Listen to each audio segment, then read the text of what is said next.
Welcome to తొలి వార్త.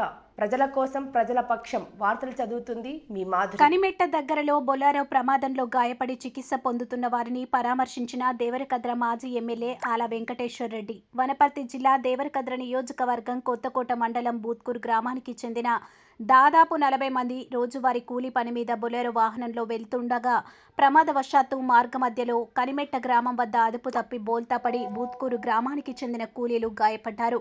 వనపర్తి జిల్లా ప్రభుత్వ ఆసుపత్రిలో చికిత్స పొందుతున్నారు. స్థానిక నాయకుల ద్వారా విషయం తెలుసుకున్న మాజీ ఎమ్మెల్యే ఆల వెంకటేశ్వర్ రెడ్డి వనపర్తి జిల్లా ఆసుపత్రికి చేరుకుని ప్రమాదంలో గాయపడిన వారిని పరామర్శించి వారికి ఆర్థిక సాయం చేశారు.